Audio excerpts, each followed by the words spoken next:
धीरे धीरे आप सब कुछ हटा रहे हैं। आपको पोलीगमी था वो भी आप हटाने के लिए कोशिश कर रहे हैं। आपको मुस्लिम मैरिज एंड डिवोर्स उसको भी आपको हटा दिया। अभी क्या बाकी है? आसाम के सीएम साहब के इशारे में सब चल रहा है। आसाम के मुख्यमंत्री आजकल क्या कर रहे हैं, मुसलमान की लड़कियां क्या पहनेगी उस पर उनकी नजर है।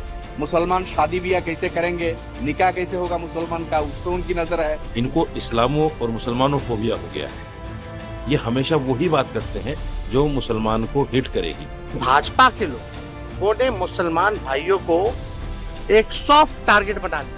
If somebody is taking a break for a Jummah namaz, then obviously we Hindus can also get a break for our temples. Vishnu Sharma का क्या तकलीफ है पता नहीं है, लेकिन लगता है जो मुसलमान का जहां आपको रिलीजियस पे तो जहां कुछ हो, मुस्लिम नाम मिटाने के लिए वो कोशिश कर रहा है। बात यही है। लेकिन आप ये सोच मत सोचिए ये जो ट्रेडिशन है हाउस का, ये ट्रेडिशन आप ब्रेक करके क्या लाना चाहते हैं पता नहीं है। कहीं किसी का तकलीफ तो नहीं हुआ। 90 ईयर्स हो गया आपका असेंबली चल रहा है, उसमें तो कहीं किसी का तकलीफ नहीं हुआ। आपका क्या तकलीफ है इसमें?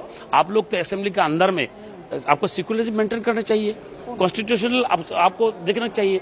आपको हक जो है हर आदमी का रिलीजियस फेथ है, उनको प्रैक्टिस करने का उसका हर आदमी का होता है ना, दिल चाहता है।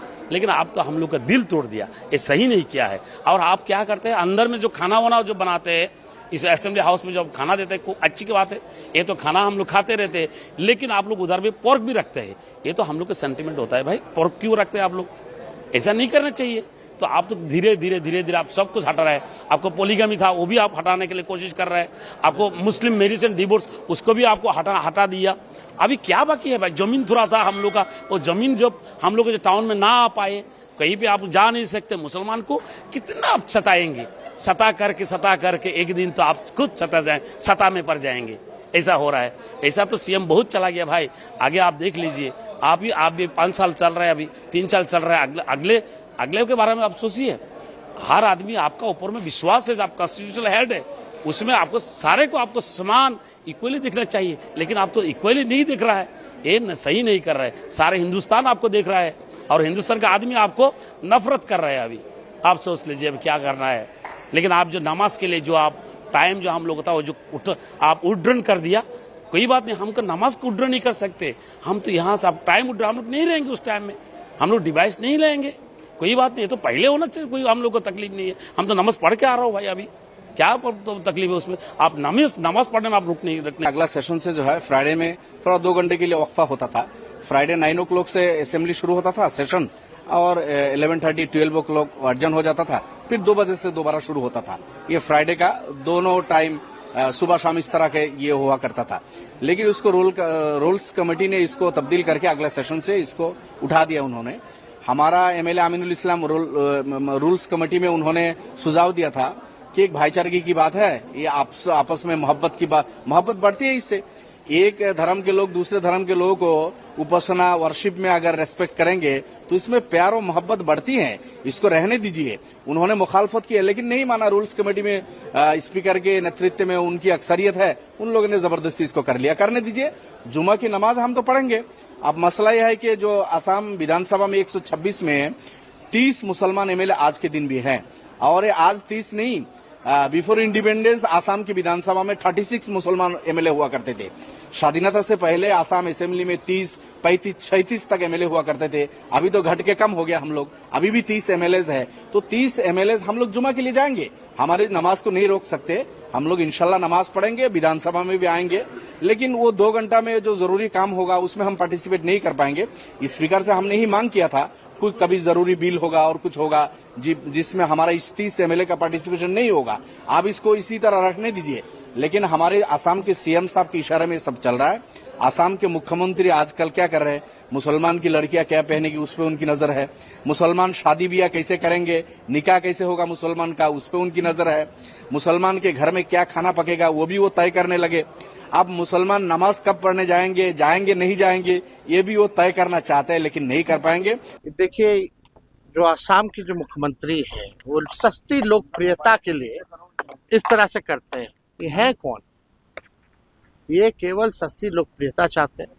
और ये भाजपा के लोगों ने मुसलमान भाइयों को एक सॉफ्ट टारगेट बना लिया है। कभी वक्फ बोर्ड का आ जाता है बिल, कभी सीए एनआरसी का आ जाता है बिल। किसी ना किसी प्रकार से ये माइनॉरिटी के लोगों को, अल्पसंख्यक को ये भाजपा के लोग तंग करना चाहते हैं, समाज में नफरत घृणा पैदा कराना चाहते हैं। ये लोगों को पता होना चाहिए कि देश के आज़ादी में सभी लोगों का कुर्बानी रहा है, मुसलमान भाइयों का भी रहा है। इसको दरकिनार नहीं किया जा सकता है। और इस देश में संविधान के अनुसार सभी को जो है इजाज़त है, हर धर्म को समानता है, हर धर्म का मान्यता है, ये हमारे संविधान में है। कि आसाम विधानसभा को छोड़ के लोकसभा राज्यसभा कहीं में ऐसे प्रावधान नहीं थे, तो हमारे हिंदू मुसलमान दोनों विधायकों ने रूल कमेटी में बैठा और ये निर्णय लिया कि हमें जुमा का ब्रेक नहीं चाहिए, हम उसका जगह में काम करूंगा। ये निर्णय सीएम का नहीं है, ये निर्णय हमारा आसाम विधानसभा में हिंदू मुसलमान दोनों पक्ष का विधायक बैठ के ये निर्णय लिया है, तो उसका तो कोई क्रिटिसिज्म हो ही नहीं सकता है।